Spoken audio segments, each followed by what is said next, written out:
नमस्कार, स्वागत है आपका GTV हिंदी न्यूज में और मैं हूं आपके साथ साक्षी। आइए रुक करते हैं इस वक्त की बड़ी खबरों की ओर। वापी में 2 नए पुलिस स्टेशनों का लोकार्पण, कानून व्यवस्था होगी मजबूत। वापी वलसाड तेजी से विकसित हो रहे औद्योगिक शहर वापी में कानून व्यवस्था को और अधिक सुदृढ़ बनाने की दिशा में एक महत्वपूर्ण कदम उठाया गया है। राज्य के वित्त मंत्री कनुभाई देसाई के कर कमलों द्वारा शनिवार को वापी ट्रैफिक पुलिस स्टेशन और सरीगाम पुलिस स्टेशन का विधिवत लोकार्पण किया गया। इस अवसर पर स्थानीय जनप्रतिनिधि, पुलिस अधिकारी और बड़ी संख्या में नागरिक उपस्थित रहे। कार्यक्रम को संबोधित करते हुए मंत्री कनुभाई देसाई ने कहा कि वापी में बढ़ती जनसंख्या, औद्योगिक गतिविधियों और वाहनों की संख्या को देखते हुए ट्रैफिक व्यवस्था को सुचारू बनाना समय की मांग बन गई थी। नए ट्रैफिक पुलिस स्टेशन के शुरू होने से शहर में यातायात प्रबंधन को बेहतर किया जा सकेगा और जाम जैसी समस्याओं में कमी आएगी। उन्होंने आगे कहा कि सरेगाम क्षेत्र में औद्योगिक इकाइयों की संख्या लगातार बढ़ रही है, जिसके चलते वहां सुरक्षा व्यवस्था को मजबूत करना बेहद आवश्यक था। सरेगाम पुलिस स्टेशन के चालू होने से न केवल औद्योगिक क्षेत्र में सुरक्षा बढ़ेगी, बल्कि स्थानीय निवासियों को भी त्वरित पुलिस सहायता मिल सकेगी।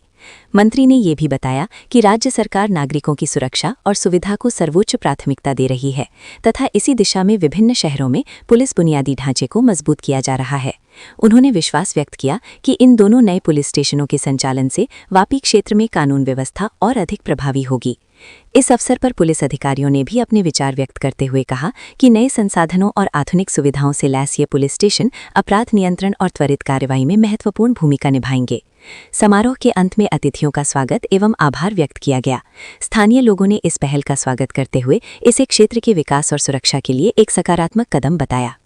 माननीय मुख्यमंत्री श्री भूपेन्द्रभाई पटेल અને નાયબ મુખ્યમંત્રી શ્રી તથા ગૃહ ખાતાનો હવાલો સંભાળતા નાયબ મુખ્યમંત્રી શ્રી હર્ષભાઈ સંઘવીના પ્રેરણાથી અને એમના પ્રયત્નોથી જ્યારે વાપીને આખા રાજ્યમાં રાજકોટની છૂટું ટ્રાફિક પોલીસ સ્ટેશન મળી રહ્યું છે એ માટે આપણે સૌપ્રથમ સરકારનો આભાર માનીએ અને સાથે સાથે આ વિસ્તારના આઈજીપી જંગીરસિંહ સાહેબ જેમણે પણ આ ટ્રાફિક પોલીસ સ્ટેશન માટે પ્રયત્ન કર્યા અને સાથે સાથે દરેક પ્રોસિજરમાં એમણે સાથ આપ્યો એમનો પણ આભાર વ્યક્ત કર્યો છે અને સાથે યુવરાજસિંહ જાડેજા જેઓ એસપી તરીકે આ વિસ્તારમાં આ કામગીરીને ઘણો વેગ આપીને તાત્કાલિક રીતે પોલીસ સ્ટેશનનું લોકાર્પણ થાય તે સર્વે ધારાસભ્યશ્રીઓ અને સાથે ભારતીય જનતા પાર્ટી સંગઠન વાપી એક ઔદ્યોગિક નગરી છે એટલે અહીંયા મિની ઇન્ડિયા કહી શકાય એટલી વસ્તી છે।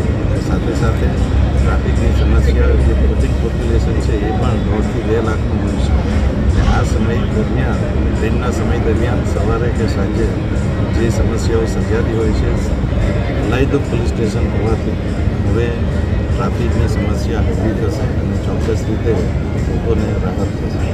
ખાસ કરીને આ માટે સમગ્ર પોલીસ તંત્રને પણ હું અભિનંદન આપીશ કે આપણે સૌ લોકોની સુખાકારીમાં કામ કરીએ।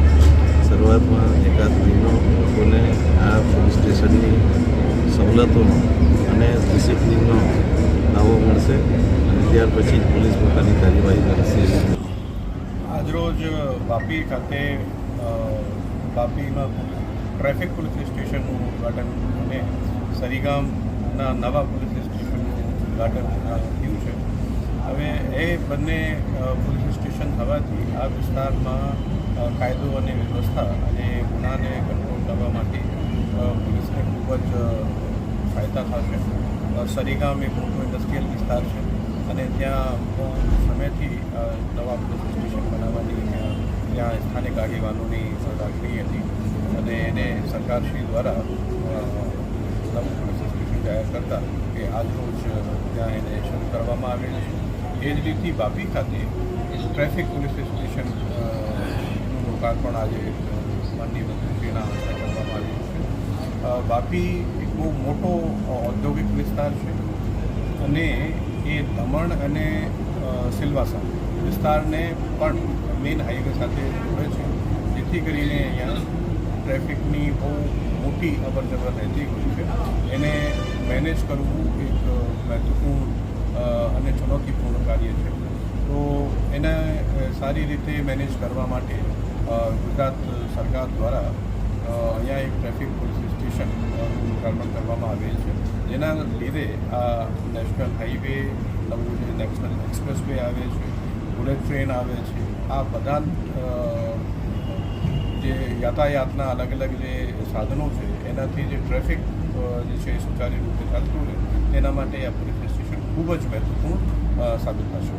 कि तमाम खबरों के लिए चैनल को लाइक करें, शेयर करें, सब्सक्राइब करें और देखते रहिए GTV Hindi news. Welcome to our YouTube channel. Don't forget to like, subscribe and share the videos.